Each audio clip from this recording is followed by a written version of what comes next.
আসসালামু আলাইকুম, welcome to my channel. আমি আরিফুল হোসেন আনোয়ার। গত ক্লাসে আমি বেশ কিছু অনুধাবনমূলক কোয়েশ্চেন আপনাদেরকে সাথে এক্সপ্লেন করার চেষ্টা করছিলাম।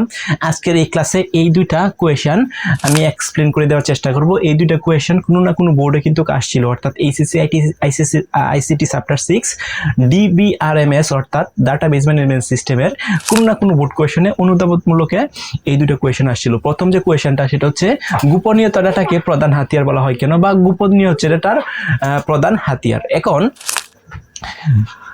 ডাটা যে সিকিউর সেটা কিন্তু একটা ইম্পর্টেন্ট ফ্যাক্ট, অর্থাৎ সবাই চায় তাদের যে ডাটাবেসটা থাকবো সেই ডাটাবেসটাকে সিকিউর করতো। সো কেউই চায় না যেন আমার ডাটাবেসটা আনসিকিউর থাক, ওকে, বা উইক থাক। সো আপনার ধরেন একটা ডাটাবেস আছে, আপনি কি চাবেন আপনি ডাটাগুলোকে অন্য কেউ লগ ইন করুক বা অন্য কেউ অ্যাক্সেস করুক?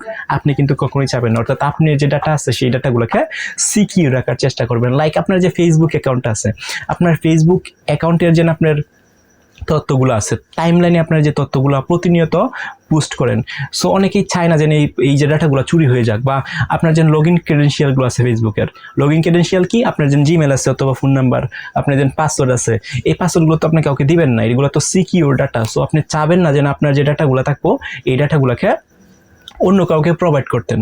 যদি সেটা হ্যাক করে নিয়ে যায়, that is another issue, but আপনি কিন্তু নিজ থেকে কাউকে দিবেন না যেন আপনার যে লগ ইন ক্রেডেনশিয়ালগুলো।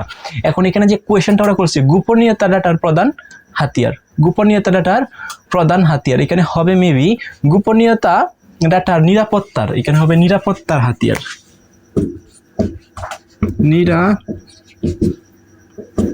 নিরাপত্তার হাতিয়ার হবে। ওকে, কোয়েশ্চেনটা যেন গোপনীয়তা ডাটার নিরাপত্তার প্রধান হাতিয়ার।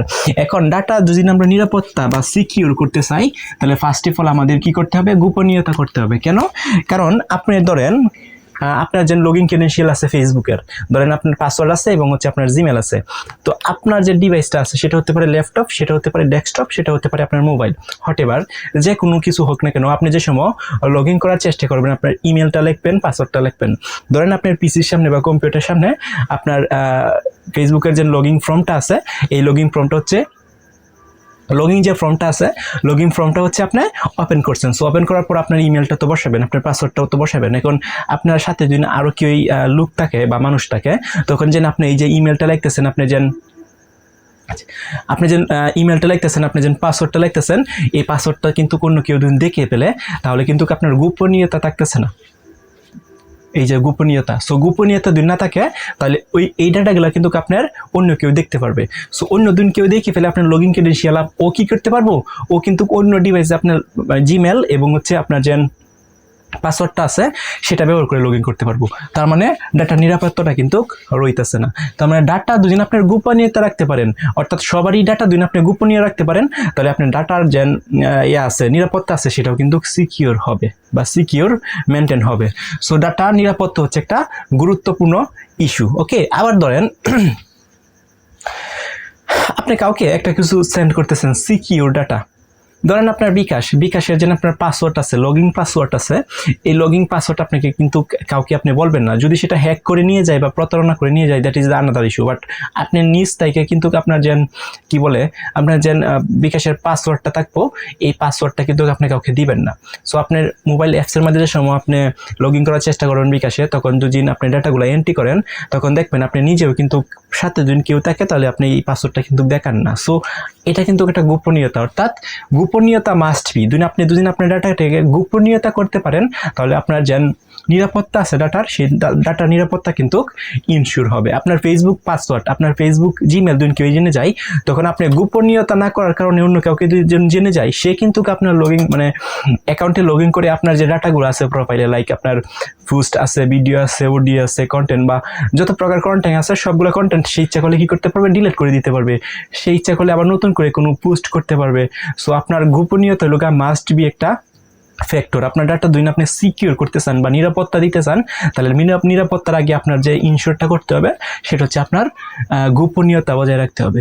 সো তার মানে হচ্ছে গোপনীয়তাই কিন্তু নিরাপত্তার প্রধান হাতিয়ার। আশা করি আপনারা বুঝতে পারছেন। ওকে, সো নেক্সট যে কোয়েশ্চেনটা আমি উপরে একটু মুছে দেই, নেক্সট যে কোয়েশ্চেনটা সেটা হচ্ছে এসকিউএল কে কেন ডাটাবেজের হাতিয়ার বলা হয়। ওকে, আচ্ছা, এটাও কিন্তু একটা কমন কোয়েশ্চেন এবং মোর ইম্পর্টেন্ট একটা কোয়েশ্চেন। এটা হচ্ছে কি, এসকিউএল কে কেন ডাটাবেজের হাতিয়ার বলা হয়। ওকে, আচ্ছা, এখন ফার্স্ট অফ অল আপনার বুঝতে হবে SQL, what is the meaning of SQL. SQL মানে হচ্ছে স্ট্রাকচার কোয়েরি ল্যাঙ্গুয়েজ। এখন স্ট্রাকচার কোয়েরি ল্যাঙ্গুয়েজ হচ্ছে একটা ল্যাঙ্গুয়েজ, মাস্ট মনে রাখতে হবে এসকিউএল হচ্ছে একটা ল্যাঙ্গুয়েজ, অর্থাৎ স্ট্রাকচার কোয়েরি ল্যাঙ্গুয়েজ। এটা এই কোয়েরি ল্যাঙ্গুয়েজগুলো বিভিন্ন ডাটাবেজে অর্থাৎ বিভিন্ন রিলেশনাল ডাটাবেজে ব্যবহার করা হয়। সেটা হতে পারে এসকিউএল, সেটা হতে পারে পোস্টগ্রেসকিউএল, সেটা হতে পারে মাইক্রোসফট ডাটাবেস, অথবা হোয়াটএভার যে ধরনের ডাটাবেস আছে, রিলেশনাল ডাটাবেস আছে, সেই রিলেশনাল ডাটাবেসের মধ্যে যে একটা কোয়েরি ল্যাঙ্গুয়েজ ব্যবহার করা হয় সেটা হচ্ছে এসকিউএল।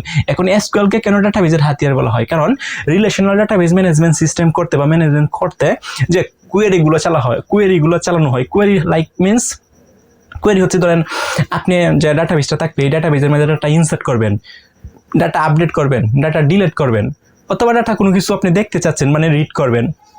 সো এই যে ওভারঅল যে অ্যাক্টিভিটিস বা এই যে ওভারঅল কার্যকলাপ বা অপারেশন, সেগুলো যে চালায় একটা কোয়েরি ল্যাঙ্গুয়েজের মাধ্যমে চালানো হয় সেটা এসকিউএল। অর্থাৎ উইথাউট এসকিউএল এই যে অপারেশনগুলো আছে, create operation, read operation, update operation, delete operation, এইগুলা কিন্তু সম্ভব না। অর্থাৎ আপনার যে কোনো একটা কোয়েরি ল্যাঙ্গুয়েজ ব্যবহার করতে হবে যদি আপনার ডাটাবেস রিলেশনাল ডাটাবেস হয়ে থাকে। অর্থাৎ রিলেশনাল ডাটাবেস হয়ে থাকলে আপনার এই এসকিউএল আপনার ব্যবহার করতে হবে। সো এই এসকিউএল এর ছাড়া, উইথাউট এসকিউএল আপনি কখনোই পারবেন না ডাটাবেস যে অ্যাক্টিভিটিসগুলো আছে, ডাটাবেসের যে অপারেশনগুলো আছে, সেগুলো কিন্তু আপনি সাকসেসফুলি রান করতে পারবে না। যদিও পসিবল, অর্থাৎ যে একটা সফটওয়্যার, অনেক সফটওয়্যার কিন্তু ইউজার ইন্টারফেস থাকে। সো এই ইউজার ইন্টারফেসের মাধ্যমে কিন্তু আপনি বিভিন্ন অপারেশনগুলো চালানো যায়, like insert operation, update operation, delete operation, read operation. এই যে অপারেশনগুলো আছে এগুলো কিন্তু সফটওয়্যারের উপরে, সফটওয়্যারের ইউজার ইন্টারফেস ব্যবহার করে কিন্তু সেগুলো করা যায়। বাট এগুলো কিন্তু নট মোর অ্যান্ড মোর ইফিশিয়েন্টলি কোনটা?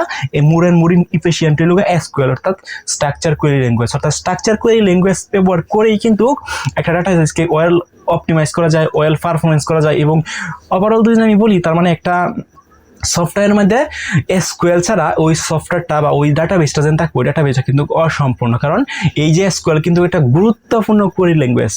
নট অনলি এটা যেন শুধুমাত্র একটা ফালতু কোয়েরি ল্যাঙ্গুয়েজ না, এটা কিন্তু মানে সারা ওয়ার্ল্ড ওয়াইড এটা কিন্তু খুবই পরিচিত এসকিউএল, অর্থাৎ স্ট্রাকচার কোয়েরি ল্যাঙ্গুয়েজ। তার মানে হচ্ছে এসকিউএল কে কোনো কেন ডাটাবেজের হাতিয়ার বলা হয়, আপনারা আশা করি বুঝতে পারছেন। এখন এসকিউএল ছাড়া আপনার আরও কিছু কি ল্যাঙ্গুয়েজ আছে? হ্যাঁ, সেগুলো হচ্ছে ধরেন নন রিলেশনাল যে ডাটাবেসগুলো আছে সেখানে কিন্তু এসকিউএল ব্যবহার করা হয় না। অর্থাৎ নন রিলেশনাল ডাটাবেসের মাধ্যমে কিন্তু যে ডাটাগুলো থাকবো সেই ডাটাগুলো কিন্তু টেবিল এবং রো আকারে থাকে না, অর্থাৎ কলাম এবং রো আকারে থাকে না। সেগুলো হচ্ছে কি আকারে থাকে, কি পেয়ার, কি ভ্যালু আকারে থাকে। সেক্ষেত্রে কিন্তু এসকিউএল অর্থাৎ স্ট্রাকচার কোয়েরি ল্যাঙ্গুয়েজ ব্যবহার করার কোনো প্রয়োজন নাই। যেখানে রিলেশনাল ডাটাবেস ম্যানেজমেন্ট আছে সেখানে কিন্তু এসকিউএল ব্যবহার করা মোর অ্যান্ড মোর ইফিশিয়েন্টলি। তাই এই এসকিউএলকে কিন্তু একটা ডাটাবেসের হাতিয়ার বলা হয়। ওকে, আশা করি বুঝতে পারছেন। দেখা হবে নেক্সট ক্লাসে।